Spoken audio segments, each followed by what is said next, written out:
राजा की चिंता। प्राचीन समय की बात है। एक राज्य में एक राजा राज करता था।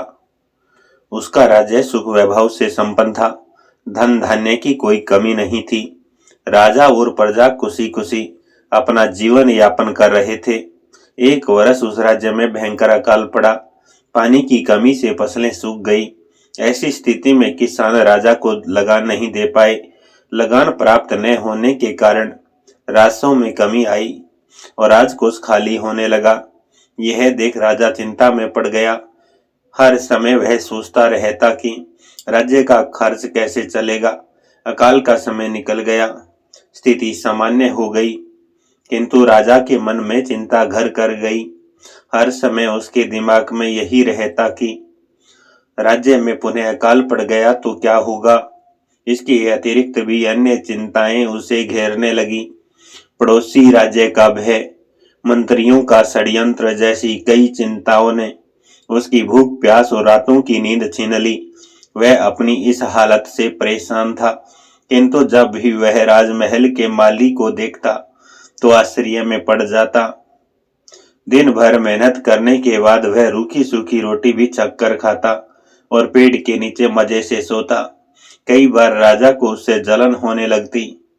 एक दिन उसके राज दरबार में एक सिद्ध साधु पधारे। राजा ने अपनी समस्या साधु को बताई और उसे दूर करने का सुझाव मांगा। साधु राजा की समस्या अच्छी तरह समझ गए। वे बोले, राजन, तुम्हारी चिंता की जड़ राजपाट है।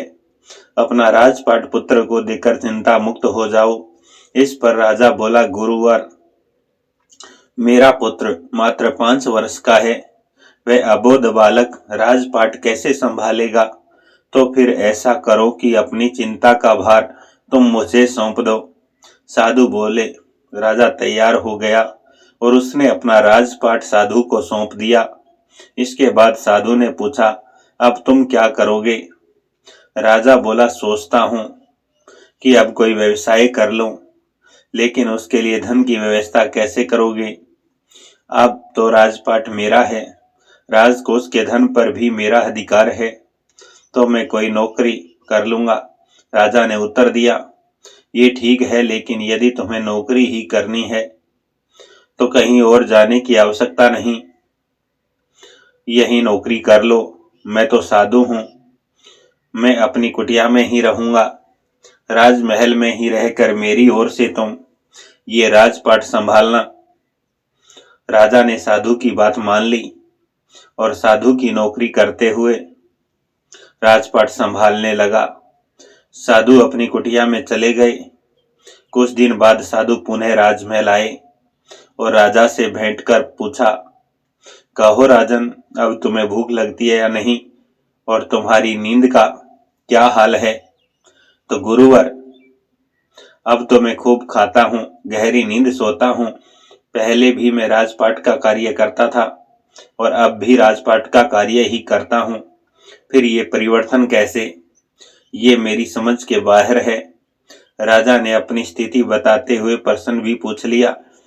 साधु मुस्कुराते हुए बोले, राजन, पहले तुमने काम को बोझ बना लिया था और उस बोझ को हर समय अपने मानस पटल पर ढोया करते थे, किंतु राजपाट मुझे सौंपने के उपरांत तुम समस्त कार्य अपना कर्तव्य समझकर करते हो, इसलिए चिंता मुक्त हो।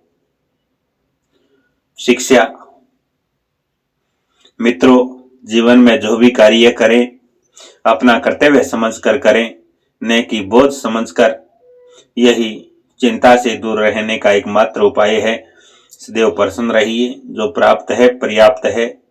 जिसका मन मस्त है उसके पास समस्त है। कैसी लगी हमारी कहानी, कमेंट में अपने सुझाव जरूर देना और आगे इसी प्रकार की कहानी सुनने के लिए हमारे चैनल से जुड़े। Thank you for watching. बने रहिएगा।